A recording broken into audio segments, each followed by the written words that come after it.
Mamas, how to stay sane this month, from decorating to hosting, cooking, shopping. I personally had my breakdown yesterday. I do not think that you are obligated to give a gift back to them. So it does stress me out a little bit to think about fitting 11 adults in here and 13 kids. I think if you are the one hosting, then you should not be the one cooking everything. All that matters is that you are surrounded by your family and friends that you love, right? Right? It's that time of the year again when all of us moms slowly lose our minds. Just kidding, hopefully. I love Christmas. It's really sad that what's supposed to be the most joyful, peaceful, happy time of the year has become the most overwhelming, anxiety-driven, and financially stressful time of the year, especially for moms. From decorating to hosting, cooking, shopping, ads, social media, Instagram, none of that is helping us. It causes us to compare more. It causes us to shop more. Overall, I feel like it just increases that feeling of discontentment. So I thought I'd share more about my personal struggles with all of this and what I'm doing to kind of help reduce that holiday stress, focus on what truly matters, get my heart and mind set in the right place. I also asked you guys on Instagram, what are you struggling with this month? And turns out we are all struggling with the same things. I personally had my breakdown yesterday after weeks of the kids being sick. Ear infections, pink eyes. Then we've been potty training Aria for the past week, and it has been so stressful, driving me up a wall. But I reached my breaking point last night. Richie came home and I was just crying on the floor. So he's like, get out of the house, go get a massage. So lesson number one, if someone is offering to help you, you just take that help. I ended up putting on the Risen Motherhood podcast while I was in there, and they were talking about comparison, how it steals our joy. And I'm thinking about that especially in this time of year when we're just bombarded with like images on Instagram and other moms and families and how amazing they're doing this month, how perfect their house looks, how they already got their Christmas cards out on December 1st, and we feel like we're always falling short. I feel like a lot of these things I'm going to be sharing overall today is just coming from this place of feeling like we're falling short as moms. And it's beautiful to rest in the truth that Christ is enough for us. He fulfills everything that we can't fulfill. We're not going to be able to, and he gives us that grace to still find joy and contentment and peace even when we're not measuring up. Just like it really takes the pressure off.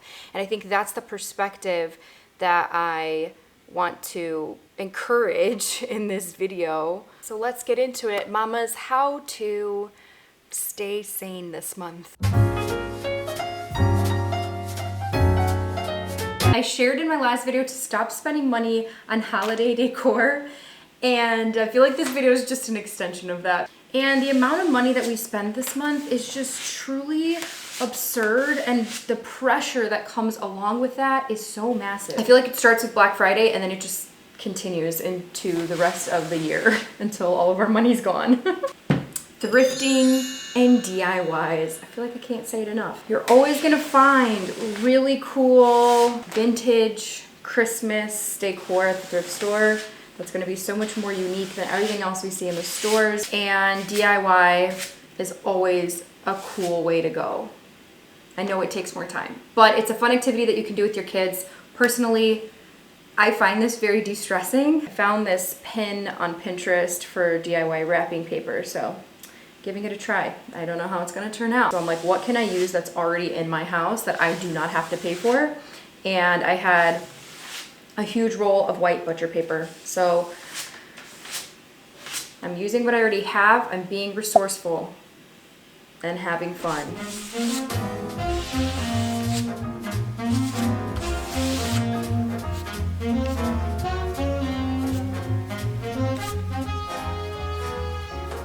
Okay, I'm gonna let that dry a bit before I can actually start wrapping gifts, but wanted to take a minute to talk about today's sponsor, Haya. With winter and all the kids being sick. It's so frustrating. Can't control it. Like, there's not much I can do other than trying my best to make sure they're eating healthy, giving them, you know, that honey syrup I made, and vitamins daily. I mean, I'm just trying to control the things I can control. Richie took the kids to their new dentist because we changed dentists since we moved about a month ago, and he came back and was like, oh, are the vitamins you're giving the kids gummies? And I was like, yeah. And he's like, okay, well, the dentist suggests to switch to chewable as opposed to gummy. So I looked into that a little bit more. And it turns out that most gummy vitamins are filled with pork-based additives, and it can get stuck in your children's teeth, which can lead to cavities.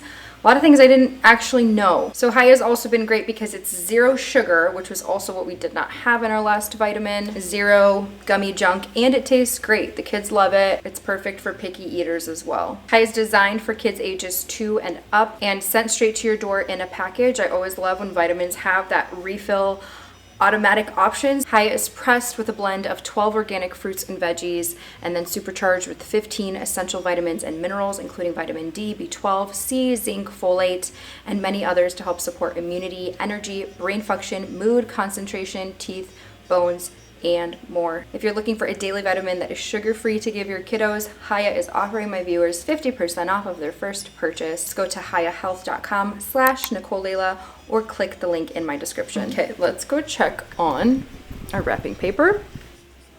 It looks like it's dry. The biggest pressure that you guys told me about on Instagram was just not having enough money to buy gifts for your own kids or extended family. It seems to be the biggest distraction or pressure around the holidays, when deep down I think we all know that that isn't what the holidays are really about. I don't think there's anything wrong with giving gifts. Obviously it's a nice gesture, but I do think it's our job to set the tone in our household and in our families of what the holidays are about and how we're gonna go about gift giving. So that might mean that you need to create like a new expectation within your family, like immediate family, but even extended family if you do gifts around gift giving, to try to switch things up. Like, you might need to be that person that speaks up and says something in your group message like, hey guys, you know, maybe we do something different this year. I feel like my family has gotten a pretty good balance in this area, which I'm really thankful for. So one thing we do in our family is we do get gifts for the kids when we're meeting up with like all my sisters and their children, the cousins. We also don't even get every single kid a gift. So we try to be as even as possible depending on how many adults there are and kids that year. At this point we're at 13 grandkids, I think. And so each couple basically gets 2 kids. But basically that takes off so much pressure because instead of me buying gifts for 13 kids on my side, I'm just getting it for 2 other ones outside of my own. I did say that we're not doing gifts amongst the adults, but actually, yeah, so we're not doing like legitimately nice gifts. What we have started doing is a fun tradition of white elephant amongst the adults, and it's actually so much fun because we've just gotten to the point where we're giving such ridiculous white elephant gifts. Like, you truly don't even need to buy something. We usually just do the thing where like you find some random object in your house and you wrap it up and put it in a gift. Or my sister will like go to the thrift store and she's been finding the funniest things there. Sometimes the gifts are good. Like last year I actually put in there one of those digital photo frames. We also have this like joke every year. I don't even know how to explain this. Okay, so my sister Andrea, one of her friends from church named Gracie, at some point they did a white elephant at church, and Gracie put in there her teeth molds from like when she had braces or whatever. So Andrea got that gift from that white elephant, and then she put it within our family's white elephant. And so now every single year, this has been going on for like 4 or 5 years, whoever had it from the year before sticks it back in the white elephant, and this year I have it, so I get to wrap up Gracie's teeth molds to once again rotate it within our family's white elephant. So strange, but so fun. If extended family or friends want to give you a gift, I do not think, in my opinion, that you are obligated to give a gift back to them. I think that when people want to give you gifts, they're doing it out of the kindness of their heart with not an expectation to get anything back. I think that some people's love language is gift giving, so they might still want to give you stuff or your kids stuff, even though you don't give them anything back, and they don't mind, they don't care, right? It's out of the kindness of your heart. You can just send a simple text out. Hey guys, we're only doing gifts for immediate family this year, so please don't feel obligated to gift us anything. We love you guys and can't wait to have dinner or whatever. Like, find a way to word it that no one is feeling obligated to get you something because you won't be giving them anything. You know what I mean? Like, I don't know, you just need to draw that line somewhere, because otherwise it can go on and on and on. Some people expressed feeling stressed about the amount of toys that will be coming in from gifts because they're trying to be more minimalist. Now they've got even more toys coming in. I think that in the month of December is a great time to go through your kids' toys and start purging. I just did that with the kids' toys about 2 weeks ago. That's a perfect opportunity to explain to your kids, hey, we're gonna be donating these toys to kids in need. You'll be surprised at how their heart is touched and they're excited to give away. It's just a good opportunity to start setting that tone of like, we like to give to people in need during the holidays, and that's an important theme that's going on, as opposed to like presents. If you are financially having a tougher year, and it's like normally you give your kids 5 gifts each, and this year you can only afford 1 or whatever, I think make that one gift like the one fun gift, as opposed to like, socks or clothes they might need that you can just get later in the year. Make like the one gift that you're really budgeting, the one thing that they're really gonna love and be excited to open. We aren't huge on Santa. Like, they know Santa is a story, it's fun, it's magical, but we keep it at a minimum. We don't talk about him a ton. We focus more on the story of Jesus. They don't have an expectation to get these gifts from Santa Claus, who has a bunch of elves making them in a factory and can pump out gifts like this. You're getting gifts from us, real life people who have budgets. It also is an opportunity to teach your kids to express gratitude and thankfulness for those who have gotten them gifts. But also, I know this can be a touchy subject, and I am not shaming anyone for if you do want to do Santa Claus in a different way. I'm just sharing that this is how we do Santa, and that it really does help honestly bring down that stress level when it comes to gift giving, because of just a more realistic expectation. Last thing about this topic, when it comes to social media, the amount of pressure and expectation we put on ourselves from what we're seeing on there is a huge reason why we're feeling all of this pressure. They're showing sales, influencers are showing their gift guide, people's like perfected Christmas home. I think the holidays is a good time to actually mute or unfollow people who are pushing that agenda too much, that are making you feel anxious. You'll be surprised to see, once you are unfollowing those people, how much more free and at peace you feel, and focus on following the people who are sharing values and thoughts and morals that you want to be cultivating in your heart this season. Also, try to not go to stores. I literally have not been to a store until yesterday when I had to return something to Target.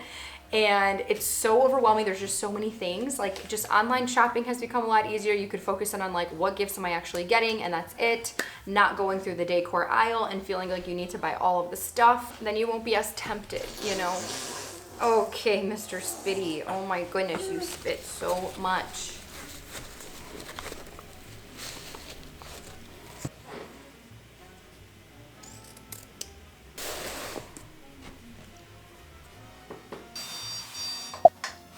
So you're hosting Christmas this year, or Hanukkah, whatever holiday you celebrate. Or maybe you're just hosting people who are in town at your house. I am too. My sister, she's coming to town. It's a bit of a stressor because I just feel like we still recently moved. Our house is not fully put together. The guest bedroom is not really that nice for her. Sometimes I can just get in my head about, is my place accommodating enough for people? Welcome to the basement guest bathroom. I don't have much to offer her other than the shelf I'm putting up in here, so maybe she can have somewhere to put her stuff. We're working with what we got. These are actually free from the lady that gave me the free vintage furniture upstairs. She also gave me 4 of these acrylic shelves that I've been meaning to put up.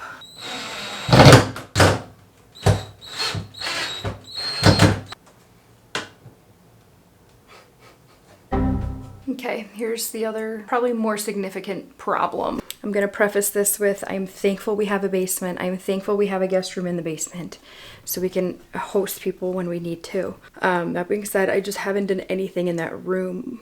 You know, it's actually half guest room, half Richie's office, half, the math's not right on that, Richie's wardrobe. Our bedroom upstairs, our master bedroom, is very snug. Like, the only thing we can fit in there is a bed. We do not have room for any dressers. We have a closet, but it only fits my stuff. So all of Richie's work clothes, which is like a lot of suits, it takes up a lot of space, has now been moved to the basement bedroom closet, and his dresser is also down here. We do not sleep separately. He does sleep in the room with me, but in the morning he goes to the gym and then he gets ready down here. For things like this where we have someone staying in town, it doesn't work out very well because all his clothes are in the guest bedroom where they are staying, and then they have nowhere to put their stuff because the closet's full of his stuff and the dresser's full of his stuff. But yeah, see, desk. Richie works out of here sometimes. You know, he throws his work clothes there, whatever. Our bed, a sad little bed. I need to get a comforter. Yes, I do. I need a nightstand. I need to like make this look a little more welcoming for guests. His whole dresser's here, filled with his clothes and all his things. And then like all his work clothes are in that closet. In an ideal world, we would just buy like a closet system that goes up the sides and around the bed. Something like that is probably like over $1,000 right now at IKEA. And I have an idea of what I think will work in this room to solve that issue, but I just can't justify right now. But maybe you have something similar where it's like a problem you want to fix in your house, something that you'd rather have in better condition before the holidays, before you're hosting people, and you just can't. I think that at that point, we need to just, one, they are probably your family or friends, and they love you and are just grateful to have a place to stay and a place to gather. And two, just be rational, you know, like try to prioritize what really, really matters. And so I need to try to come up with a solution that does not cost $1,000 for the time being. So I think what I'll do for now is try to shift my clothes in the closet to make a little bit more space for his suits and stuff, because that's what he needs to be getting ready every day. And that will just be our temporary fix.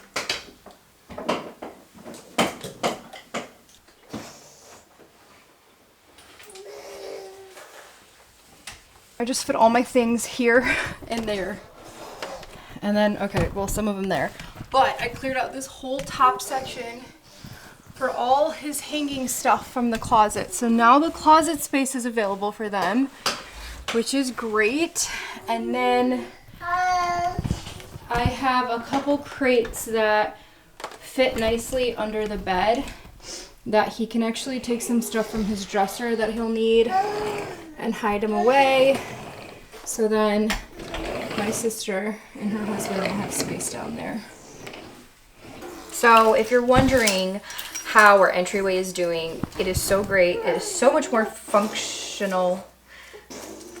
Only problem that still stands and like the eyesore when you first walk in is the closet that's right there, because it still does not have any curtain, any door to block the mess in there. So for the meantime, I just need something hanging up there to just block that area, so it's like a little bit of a nicer welcoming when people walk in. Resourceful, guys. This is a curtain that I had in the kids' room at our old house that I have yet to put up anywhere.